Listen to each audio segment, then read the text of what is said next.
Assalamu alaikum. Welcome to another novel by Joseph Conrad, that is Lord Jim.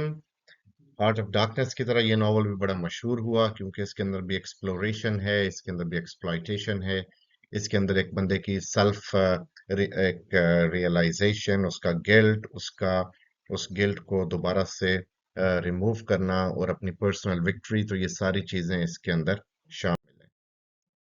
Fantasy versus reality यहाँ पे दिखाई गई कि हम चीज़ों को फैंटास्टिकल समझते हैं, but in fact in reality things are different. The same it happened to Marlow in Heart of Darkness, कि जो उसे फैंटेसी लग रही थी वो एक बड़ी हॉरिबल रियलिटी बन के सामने आई। जस्टिस एंड ड्यूटी के जो लॉ है वो अपने हवाले से, या तकदीर अपने हवाले से जस्टिस करती है इंसान के साथ, लेकिन जो उसकी ड्यूटी है उसे वो ड्यूटी निभानी चाहिए, जो इन दिस केस हमें प्रोटैगनिस्ट शुरू में दिखाता हुआ नजर नहीं आता। रेसिज्म जो कि हार्ट ऑफ डार्कनेस में भी था, यहाँ पे भी है। कॉलोनियलिज्म भी यहाँ पे बहुत ज्यादा दिखाया गया, ये भी एक कॉमन एलिमेंट है। सो बहुत सारे थीम्स हैं जो कि कॉमन है हार्ट ऑफ डार्कनेस में और इसमें। ट्रुथ एंड पर्सपेक्टिव, कि सच क्या है और उसका पर्सपेक्टिव क्या है, रियलिटी क्या है, किस अंदाज में वो सच बयान किया गया। कैरेक्टर्स में हमारे पास लॉर्ड जिम है, tall powerful built young man, और इसकी पियर्सिंग ब्लू आईज हैं, डीप वॉइस है। एक उसका जो फर्स्ट असाइनमेंट थी समुंदर में, जो कि एक शिप जिसका नाम पटना था, सो उसमें इसने 800 मुस्लिम पिलग्रिम्स को, जो कि हज के लिए जा रहे थे, उन्हें अबंडन कर दिया क्योंकि उसे लगता था शिप जो है वो बड़ी जल्दी एक्सप्लोड कर जाएगा। सो बाद में ही फेल्ट टेरिबली शेम्ड, और उस नॉर्मल लाइफ वो जी नहीं सका कि उसने 800 लोगों के साथ क्या कर दिया, उनको बीच समुद्र में छोड़ के खुद निकल गया वहां से। तो यहाँ पे उसकी जो कॉवर्डिस और कॉवर्डाइस और इसके जो हवाले से जो इसकी एक पर्सनल अवेकनिंग है उसको बड़ा एक हॉन्ट करते हैं। खैर, इसमें यह कि जब जिम बाद में ही लाइक ओवरसेयर बनता है ट्रेडिंग पोस्ट का फॉर ऑफ मलाया आइलैंड में, तो वहां पे दोबारा से अपनी सेल्फ एस्टीम को और अपने सेंस ऑफ ऑनर को गेन करता है। दूसरे इंपॉर्टेंट कैरेक्टर इसमें मॉलो है, जो कि हार्ट ऑफ डार्कनेस में भी एक कैरेक्टर यूज हुआ। ये एक 20 साल जो है ये सी कैप्टन है, और he is 20 years older than gym. तो जब मॉलो जिम को पहली दफा देखता है, ये एक ट्रायल है उसका डिजर्शन पे, जो उसने उस शिप को छोड़ दिया उसके ऊपर इस पे केस चल रहा होता है। सो इस श्योर के जिम जो है उसके अंदर एक कॉवर्डली स्ट्रीक है उसकी नेचर में, लेकिन बाद में ये उसको आइडेंटिफाई करना शुरू करता है कि, और इस सिंपैथेटिक, डीपली सिंपैथेटिक लेवल पे आता है कि ये जो सेंसिटिव यंग मैन है, ही इज फीलिंग गिल्टी, तो वो अब उसको जो है उस थोड़ा सा सपोर्ट मिलनी चाहिए उसे इस हवाले से। सो मॉर्लो की फाइनल असेसमेंट उसके बारे में ये है कि he is one of us, ये हमारे जैसा ही है। उस टाइम पे कोई हम भी होते तो हम भी ऐसा ही करते। सो इसका कहने का मतलब ये है कि हम सबका एक कोई ना कोई एक शेमफुल सीक्रेट रहा है पास्ट के अंदर, तो इस बात पे हमें जिम से नाराजगी या उससे नफरत नहीं करनी चाहिए। तो Lord Jim Polish British writer Joseph Conrad ने लिखा, जो कि मैगजीन में सीरियल्स में पब्लिश हुआ, किस्तवार पब्लिश हुआ, और ये 20th सेंचुरी फिक्शन में एक मेजर अचीवमेंट समझा जाता है। ये कन्वर्सेशन है एक अननेम्ड नरेटर और एक सी कैप्टन चार्ल्स मॉर्लो के दरमियान। सो मॉर्लो ने बहुत ज्यादा इस चीज पे टाइम गुजारा सोचते हुए about a seller name gym, जिसने अपनी लाइफ जो है जो शॉर्ट लाइफ है उसमें इस चीज को, उस डिस्ग्रेस को फेस किया, फील किया, जो कि उसका एक यूथफुल डिसीजन था टू अबंडन अ शिप।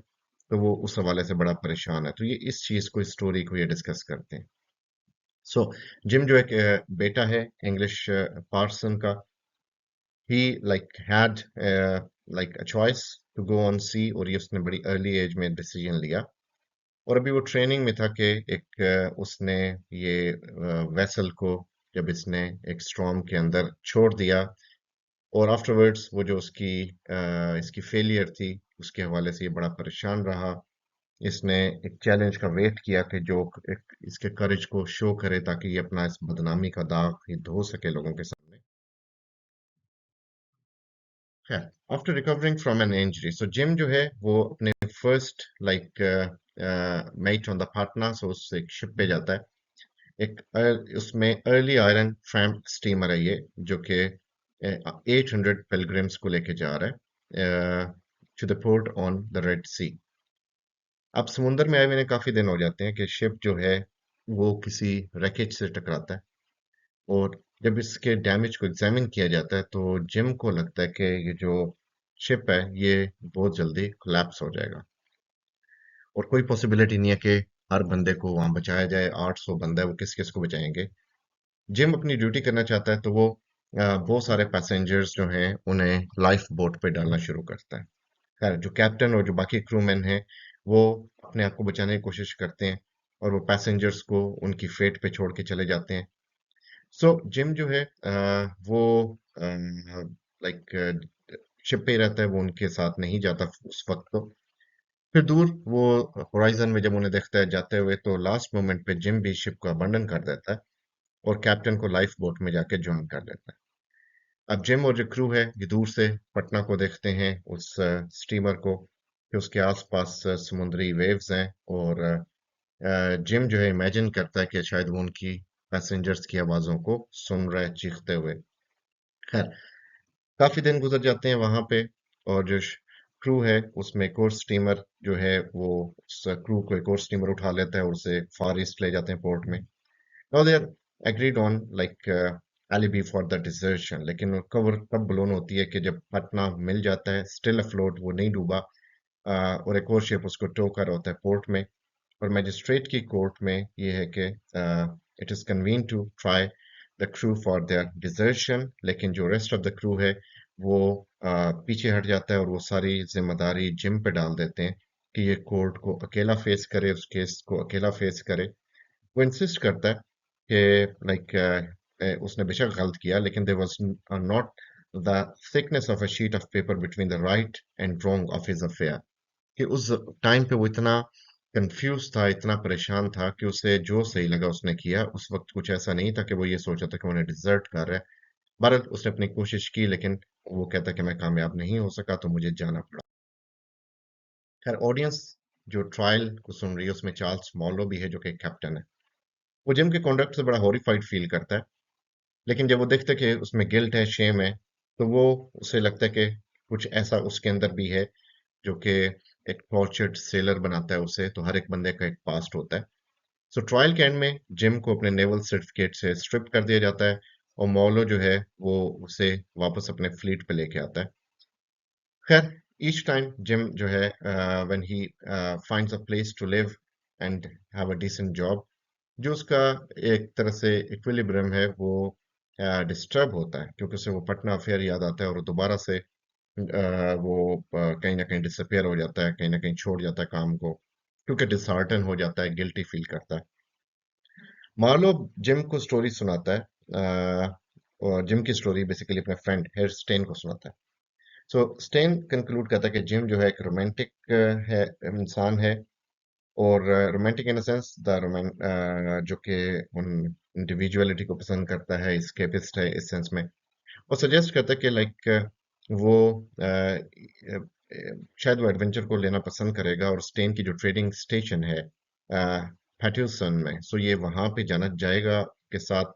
एक रिमोट आइलैंड है जहाँ पे किसी ने लाइक पटना के बारे में नहीं सुना होगा, तो ना कोई इससे बात करेगा, ना इसको कोई टॉन्ट मारेगा, ना इसको कोई रियलाइज कराएगा। सो जिम वहाँ पे स्पेस भी होगी, उसके पास टाइम भी होगा, ताकि वो अपने आप को समझा सके, चीज़ों को समझ सके। मॉलो जो है वो इसकी चीज़ को, इस ऑफर को जिम के आगे पेश करता है, और जिम इस चीज़ को एक्सेप्ट कर लेता है। जिम पटसन ट्रेडिंग पोस्ट को टेक ओवर करता है, और जिसे कर है वो इसका प्रेडिसेसर है कॉर्नेलियस, जो कि बड़ा अनट्रस्टवर्दी है, और जल्दी ये चीज़ों को बड़ा बेहतर कर लेता है, संभाल लेता है। खैर, जो लोकल पीपल हैं उनका ये ट्रस्ट बड़ी जल्दी अर्न करता है जिम। और जो जिसमें बुगिस मैलेज हैं, by he protects them from bandit Sharif Ali और corrupt local ruler Raja Tengku Allang. So ये उनसे इनको बचाता है। सो इन एडवेंचर्स में he is aided by Doramin. So Doramin जो है स्टेन का एक मलय फ्रेंड है, सो वो उसका दोस्त है। उसका बेटा डेन वारिस, जिससे जिम की बड़ी अच्छी दोस्ती हो जाती है। सो डोरेमिन के जो लोग हैं वो इसको क्वान जिम कहना शुरू कर देते हैं, यानी लॉर्ड जिम, जहाँ से इसका नाम, ये टाइटल जो नॉवल का है वो बना। ज्यूल नामी एक लड़की से इसको प्यार हो जाता है, ये एक मिक्स्ड रेस वुमेन है उस ट्राइब की। अब मॉर्लो भी पर्टिसन जाते हैं चीज़ों को देखने के लिए और जिम को देखते काफ़ी खुश है। इतना ज़्यादा खुश नहीं, लेकिन ये है कि ही लाइक मॉर्लो के विजिट से वो थोड़ा सा अनईजी फील किया उसने, क्योंकि उसको शेमफुल पास्ट याद आ गया, क्योंकि only Marlow is the one who knows, बाकी और इधर किसी को इस चीज़ों का नहीं पता। खैर जिम जब आइलैंड के इंटीरियर में होता है तो एक रेनिगेड कैप्टन, जिसको जेंटलमैन कहते हैं सारे, ब्राउन नामी, वो पाकिस्तान आता है और वो वहां पे he is like hoping to plunder the biggest Malay village for supplies, के वहां से वो सप्लाईज इकट्ठी करे।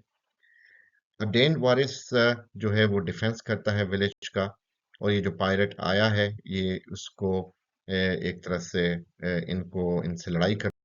मीनवाइल जिम जब इंटीरियर से वापस आता तो डेन वारिस जो है वो कहता है कि जो इंट्रैप्ड पायरेट्स हैं, जो कि विलेज डिफेंस की वजह से अंदर नहीं आ पा रहे, इन्हें मार दिया जाए। लेकिन जिम कहता है कि इनसे नेगोशिएट करना चाहिए। सो वो ब्राउन जो है वो जिम के गिल्टी कॉन्शियस को जानते हुए उसे मैनिपुलेट करने की कोशिश करता है कि वो उसको जाने दे अंदर विलेज में।